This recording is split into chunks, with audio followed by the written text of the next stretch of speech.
Hey yo, what's up my good people, it's your boy DJ Shades. I'm in the studio, Producers Corner, episode 1, season 2, back in the building again. Anyway, on this episode I've got some young, upcoming talent. You know, Loops, the DJ, all the way from Eastland, Nemtanza, and Essence right here, Producers Corner, season 2. And we got Bahle, you know, high school kid, vocalist, R&B supreme. It is what it is, your boy in the building, Producers Corner SA. Let's go, yeah, away. Alright, so now we're in the music creation process. This is like the beginning of the beat, getting started. Bahle, R&B kid, Kels is coming through, you know, it's gonna lay some keys on the beat as well. Luke the DJ is gonna create a whole nother vibe, a whole nother song. So I'm just laying the beat, you know, getting started on the song.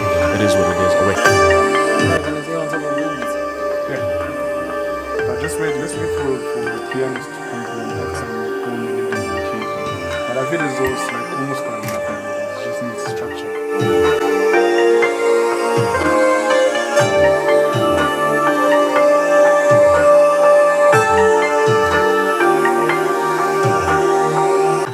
know what I'm like this thing, I want it to be like as part of like chorus right in the background. Okay. Something to drive you know, like not throughout the verse. Okay. Can't yeah. Has to give that energy, yeah, just that kind.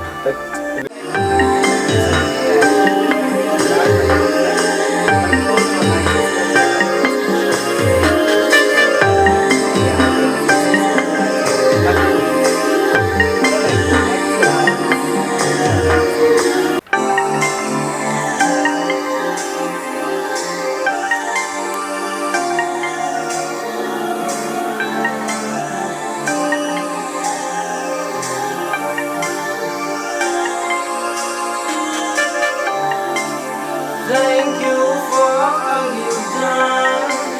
Kinda sad, but it's been fun. Didn't mean to take you serious. Didn't mean to take a heartbreaker.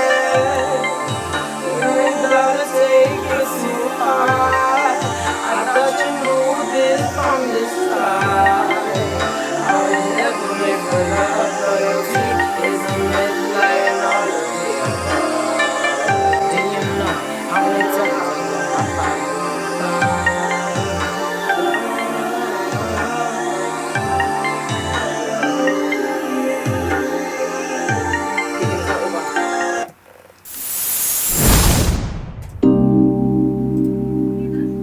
Alright, so on this episode we decided to work with Loops the DJ, producer from Eastern Cape, based here in Johannesburg. I decided to highlight him, you know, to give us a different vibe to the show, you know. I'm a piano, it's the culture, it's the movement, it's what's happening now. So yeah, let's see what he does.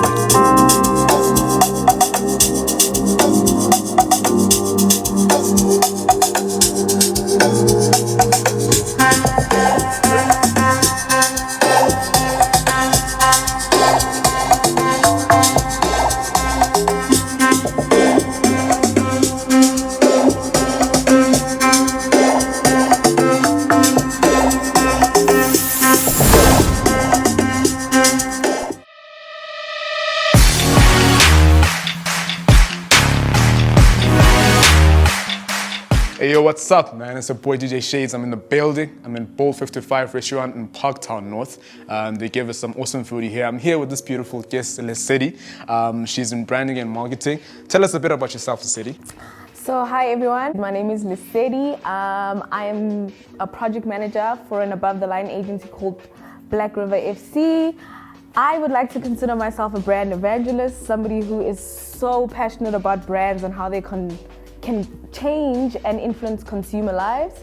My portfolio includes event management and experiential marketing. Okay, you have to slow down a little bit because, you know, we want to hear those bombs that you're going to drop.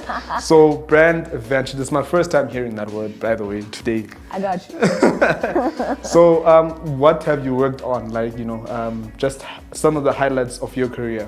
Okay, so 2 highlights of my career. First one was having worked on the Delicious Food and Music Festival, in 2015. And another big highlight was Coca-Cola taking over Christmas in 2017. How was that?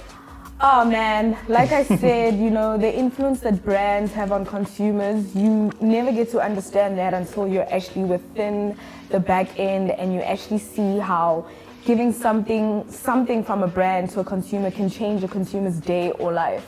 So having worked on Coca-Cola, what we did was in December of 2016, we took over transportation. So you know, with everybody going home on the different platforms, on the airlines, on the bus stations, in the train stations, what had happened was Coca-Cola decided that we want to give back and we want to wish everybody a Merry Christmas. Big surprise elements, when you get onto the Greyhound bus, you get a Christmas carol brought to you by Jason Goliath, and we also had Celeste Nduli. So she's actually funny. Extremely. She's amazing. She's amazing. Jason is also amazing. And with that, it was just Coke saying, we recognize you, we appreciate you guys as our consumers, we know that you're there, and we just want to say thank you, and this is the smallest way that we can do that. Very, very mind-blowing, you know. Also another learning curve. I find that with working on some of the brands that I've worked on, for me, it was also just as much of a learning as much as it was a job. Delicious as well. Again, I want to ask about that. I've been trying to get on that. Delicious was amazing. You know, funny, I started on Delicious as an intern. Really? Wiping paper plates. For wiping plates as well with tissue in the green room with artists. And in that moment, you hit the ground running, no time to be a groupie. There's the Zahara walking past, there's the late Bob Mabena, who's the MC, walking past. And you also just get to see how much those people are just as human as you. So great exposure. Again, when you backstage and you can see how a performance can impact 15,000 people, you realize that your job is done. You know, you can go and you can sleep. For someone else, it would seem like a futile experience or something small, but that's just how brands influence people in the smallest way.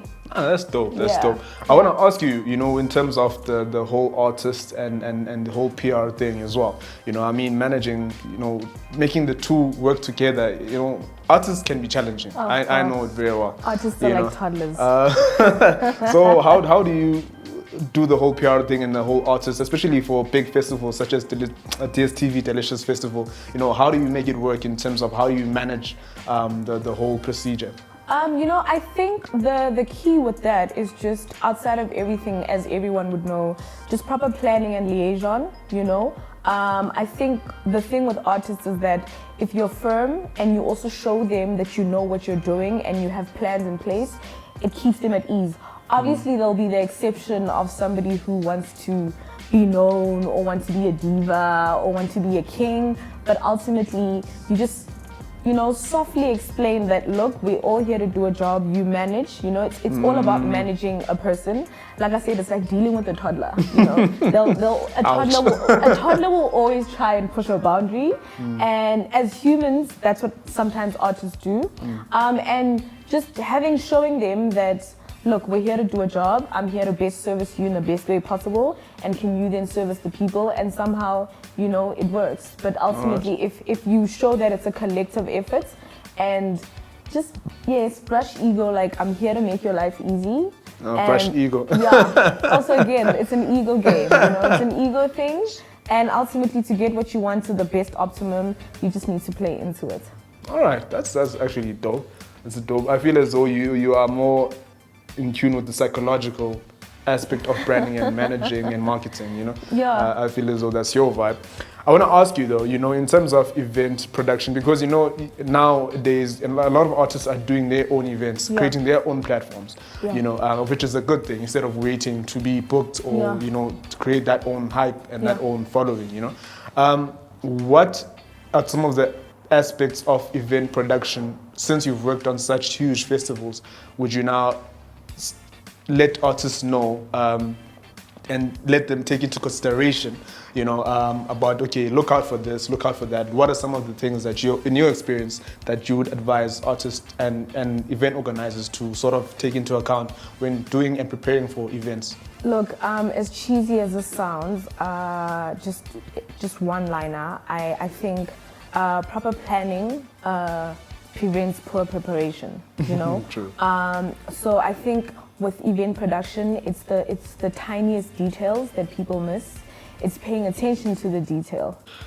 What do you think is the best way to go about marketing events as an artist, and how do you brand yourself better? Look, COVID has really changed the game, and I think COVID showed us that it doesn't matter how experienced you are. You know, there's always ways to be innovative. There's always ways that you can be better, and fortunately and unfortunately, we're moving into a world that's become digitized. You know, very soon I won't be able to sit next to you like this and talk. Hopefully not. Very soon we're going to the space that we went into, like we had in the lockdown, with a party happening on the other side of your TV, but there's a DJ. You know, so I think we need to look into the different ways that we can play into what's happening, which is digitizing, you know, and move a little bit away from the traditional marketing elements of the flyer, the activation. But how now, if you don't have a flyer, how are people going to know about what you're doing? So when I say flyer, obviously digital event flyers have been there via social media platforms, you know. Depending on the magnitude of your event, of course, you're going to have TV, you're going to have billboards, you know. There's digital billboards now that are on highways, that are, you know, are animated, you know. But what I'm saying is that marketing now is very digitized, and that's the only way that we're going to move into, you know. So back in the day, you used to have an activation where there's people, and that's also a marketing stream, you know, just creating a build-up. But now we can see that we can't do that anymore, you know. So it's just finding ways of being innovative. As experienced as anyone is, I think it's something that everyone has taken upon themselves to learn every day. You know, like I said, the last year has just been a game changer on its own. You Especially, know, I'm sure for you in marketing. yeah. So it's seen some businesses break down and close. It's given some businesses opportunities to innovate and become different and sell a different marketing package to consumers, to events, to even people like ourselves who are in production in the back end. All right. Okay. I hear you. So again, you keep pointing out on the psychology thing. I think it is a big psychology game because for you to attract, you kind of have to get into the minds of the people that you're trying to attract. Because you have to know how they think, even though you don't know how they think. You have to like sort of. Yeah. You know? So I think, you know, and that's a very important part of your job that you do, that you're going to tell us about, you know, now. But I want us to, you know, have some food to eat. Thank you. It looks so good. It looks good. Yeah. So this is like peri-peri chicken here at Bahle 55. Okay, They were kind enough, you know, to bless us on a Sunday with some nice food. So yeah, tell me what you think of the food anyway. It looks so nice, eh? Yeah, this pan-seared salmon looks so great. Yeah, it looks so nice. What is it called? Pan-seared? Pan-seared salmon here. Oh. I know, the things of the people that make the things to be done. So yeah, thank you for joining us, though. Thank you for having me. It's so delicious. Yeah, it is. It's nice, né? What's sear fried? Pan-seared fried Pan-seared salmon. fried salmon at Bahle 55. Peri-peri chicken for DJ Shades, because, you know, I'm the man in the building. So Producers Corner Season 2, Episode 1 with Lesedi. Next episode is coming next week Sunday. It's your boy in the building, Producers Corner SA. Let's go.